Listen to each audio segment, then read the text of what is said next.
Welcome to Oddschecker's first Monday Night Football preview, where we're joined by two fans of the clubs who know more than anyone about what they expect from their teams. On the Liverpool side, Andrew Beasley, the editor of 12.football, who also writes a column in the Liverpool Echo based on more the stats side of the game every week. And to my left, Terence Ford, redandbluearmy.co.uk. You can find that on Twitter, an amazing Crystal Palace blog. Let's get straight into it, and firstly I'm going to start with Palace. Most of the attention ahead of this game, Terence, will be on Liverpool, so only fair that we give you first run. A fantastic start to the season. How do you judge the summer transfer business that you did, and how high on that list do you rank Wilfried Zaha's new deal that he signed yesterday? Well, starting with Zaha, obviously keeping Wilfried Zaha amongst all the speculation, which is very funny to us in the Crystal Palace world because we all know for a fact that he's not going to leave. It wasn't this year. He'd already said it. He's talking to fans at pre-season games. We know he's not going anywhere.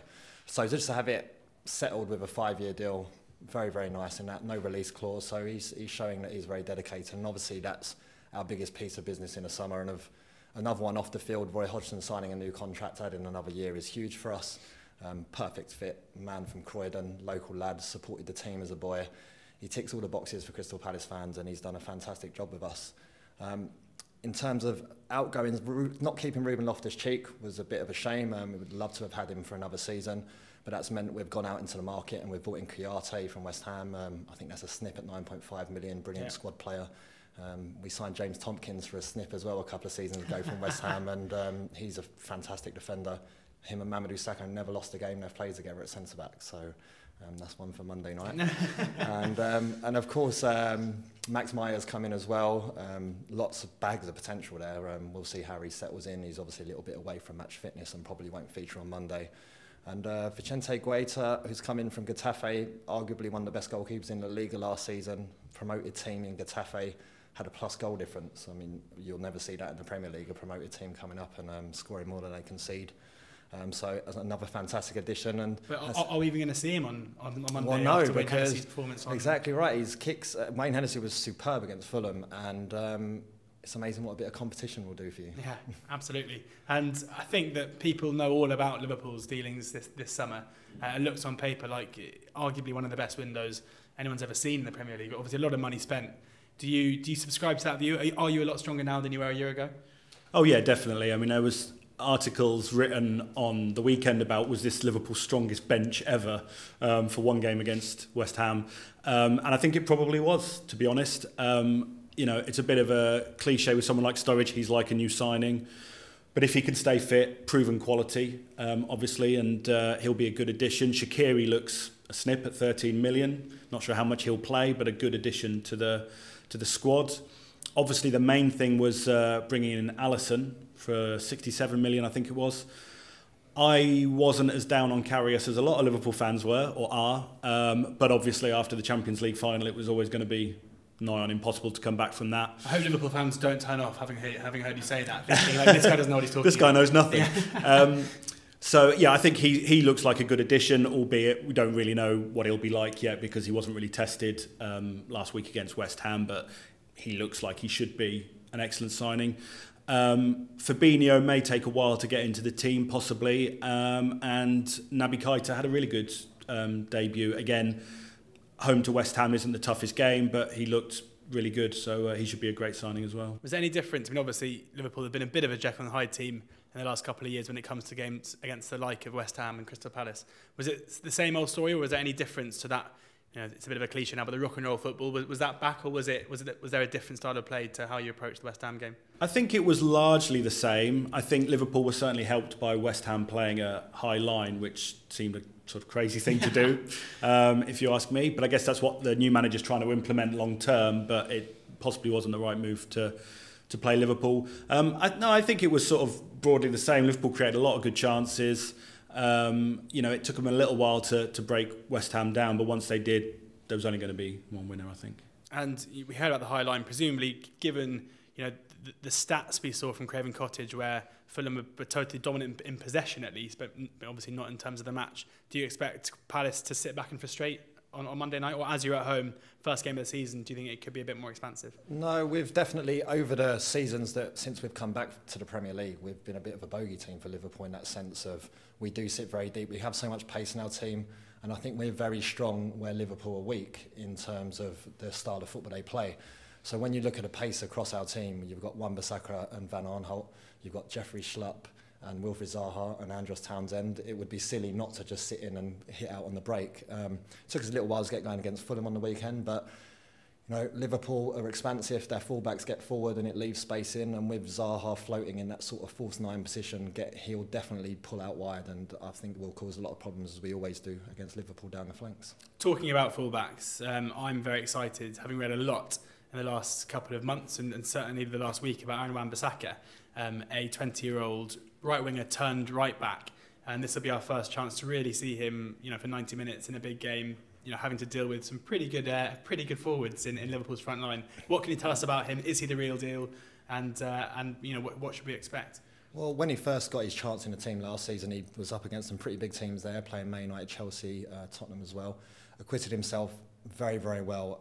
He has all the attributes that those kind of players don't like. You don't see slide tackling so much in football these days, and he is constantly on the floor slide tackling, and he appears to have Inspector Gadget legs. They just keep stretching. There's definitely a penalty involved somewhere at some point, probably this season, where he'll get one wrong, but he just times his tackles perfectly. He's quick, so if he makes a mistake petitionally, he can get back and again put in another slide tackle. What we appear to have worked on over the summer is his heading. He's definitely getting up better now. Handled Mitrovic well on the weekend when he pulled wide against him. So we're very, very excited. I'm trying to keep a lid on it at the moment because he's only 9 games in, and you don't want to pile too much pressure on the kid. But I think he has a good future ahead of him. It's interesting. Obviously, he was having to take on Ryan Sessegnon, who's a player we've heard a lot about, and I think Ryan Sessegnon was the latest player to just make a nice cosy home in Wan-Bissaka's pocket for most of the game. Yeah, well, Ed Malyon, who's at The Independent, was talking before the game saying that was going to be a really interesting battle, and it'd be a real test for Wan-Bissaka up against the bright young English talent. But at the end of the game, everyone's thinking the bright English talent was wearing red and blue. Yeah, absolutely. And another fullback who's obviously a very bright English talent is Trent Alexander-Arnold, who looks set to carry on at right back. I mean, England fans obviously saw a bit of him in the summer, and we saw a fair bit of him last season, but how do you judge him, and how good do you think he could be? I think he could be very good. I'm not sure his long-term future is at right back. I think the club sort of see him as potentially midfielder, but it's more about getting him time on the pitch. Right back's a position he can do that. He just offers a lot more going forward than someone like Klein, who missed basically last season through injury but is now back. But Alexander-Arnold's got much better sort of delivery, crossing and stuff like that. And he's even good on like free kicks stuff. Yeah, scored a free kick, at least one last season. So I mean, he's really good. I think he's possibly a little bit rusty. He didn't really have a pre-season. Although he still played a great ball for Keita for the opening goal last weekend. I think he's another like young kid, obviously a little bit more experienced than Wan-Bissaka. Not obviously exactly the same type of player, but another very good up and coming right back certainly. We spoke about Roy Hodgson, who obviously had a bit of a torrid time at Anfield and has gone on to greater things since. Another player who didn't set the world alight at Anfield was Christian Benteke, who had endured a pretty difficult season last season with just 3 league goals, despite, I think, XG stats that you and I look at suggesting he should have had a lot more than that. Are you concerned about Benteke this season, or are you convinced that the goals will come back? Well, firstly, Benteke has a fantastic time at Anfield when he's an opposition player. Yeah. I think it's 5 goals he's now got at Anfield against Liverpool. We were saying he has to work very hard this season, Benteke, to be as bad as he was last season. It's just not possible. He got injured scoring in Denmark on a pre-season friendly, and then was out of the rest of the pre-season to the final one against Toulouse. And in that game against Toulouse, a Ligue 1 side expected to struggle a bit, but he really, really looked like the Benteke of old. He was getting himself about, lots of dominant runs, looking very strong. We appear to play to his strengths a little bit more, so lots of crosses to his head, especially from corner situations, just literally sitting it up there, go and attack it, Chris. You're going to win 1 in 3, and he scored from that. He needs a goal, I think, in the Premier League. Very nearly scored against Fulham, didn't he? It was a great save. Yes, exactly. But we saw him again. That he had a snap shot on the volley from 25 yards, which we haven't seen from Benteke for a couple of years. So there's definitely lots of signs that he's a lot more confident in himself. And he worked so hard for the team that, yes, the whole penalty situation last season at Bournemouth when he snatched it off Milivojevic and missed and stuff, there was a whole hurrah, and a lot of fans kind of lost faith in him, but many stuck with him because he was still putting in the shifts, he's running around, and that's what Crystal Palace basically is. I know we paid 30 million for him and he's considered a big signing, but you're always playing second fiddle to Zaha at Palace, and he has to work hard to create the space for Zaha. So if I was going to put you on the spot, how many Premier League goals has Benteke scored this season? I would say somewhere between 12 and 15. Nice. I think he would take that now. I think, just to add, I think the interesting thing about Benteke when you look across his career is he's always been fairly poor at converting really good chances. I'm not entirely sure why, but you could see it in the stats before he joined Liverpool. It happened in his year at Liverpool. It certainly happened last year, as we saw.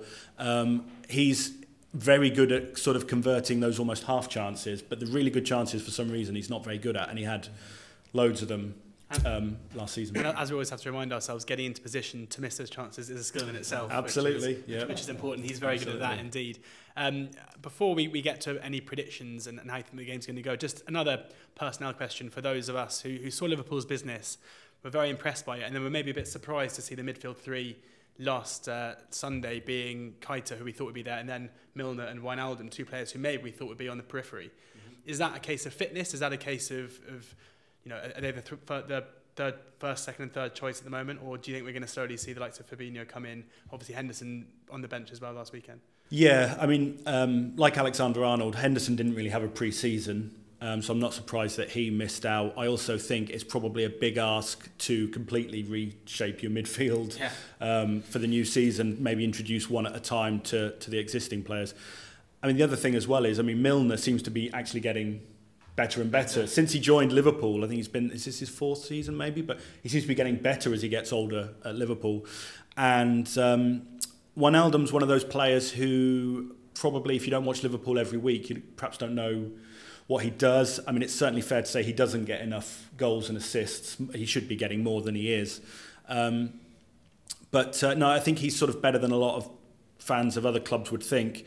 And he certainly played very well against West Ham, so I think it was the right choice. So I'd imagine he'll keep his place. It wouldn't surprise me if it was the same three again on Monday night. So prediction time, and we haven't even spoken about Salah. How great is this? This is the first video on Liverpool. But no need to. We all know all about him, and obviously getting off the mark straight away for this season. We can expect more of that. But so obviously Liverpool are the 4-9 favourites here. Crystal Palace 7-1. Coming to you first, Terence. What do you think? How do you think the game is going to go? Are you expecting goals? Do you think you're going to nick something? What do you reckon? Historically, again, since we've come to the Premier League, they've been fairly tight, the games. The only times that teams have threatened to run away with it was the 3-0 in the famous 3-3 game, but we came back into that. And Palace actually won 3-1 twice in the space of a year against Liverpool. But other than that, there's always tend to be a goal. It's very tight, just like it was at the back end of last season, in both games actually, early on in the season. I think it was second game again, wasn't it? So Mane scored in that from a catastrophic error at the back. Otherwise, it would have been a 0-0 draw. I think Benteke missed a really good chance in that one as well from a cutback. And another defensive mistake gave Salah an open goal at the back end of last season. So I think it'll be tight, one goal either way. I always find it tough to predict Palace to lose, so I'm going to say 2-1 Palace. Andrew? Wouldn't expect anything else. One thing I noticed since Palace last came back to the Premier League, Liverpool have played at Selhurst Park 6 times, and every single one has seen both teams score, and every single one has seen over 2.5 goals. What's also interesting is that since Klopp took over, Liverpool have conceded first and won 9 times in the league, twice at Selhurst Park. I'm not saying that's definitely going to happen on Monday, but it has happened twice in his 3 trips to Selhurst Park since he took over. I think, although you play every team home and away, I think there's good times and bad times to play teams, and I think playing Palace away in their first home game in an evening game is not a good time to be playing Palace. So I think it's going to be very tough. It wouldn't surprise me again if it was another 2-1, obviously to Liverpool. But yeah, it could be another game where perhaps Liverpool have to come from behind or work really hard. I think they certainly have to work hard to break Palace down. I don't think it's going to be, whichever way it goes, probably 1 goal either way. as we say. So 2-1 seems to be the scoreline. Shocked that the Palace fan is predicting a Palace win and the Liverpool fan a Liverpool win, but goals galore in Monday Night Football. I hope you've enjoyed this. Hope you've gained something from the video. You can follow Andrew at BaseTunedToRed on Twitter, and you can read his column on Liverpool Echo and check out 12.football. And as I said, Terence here, redandbluearmy.co.uk.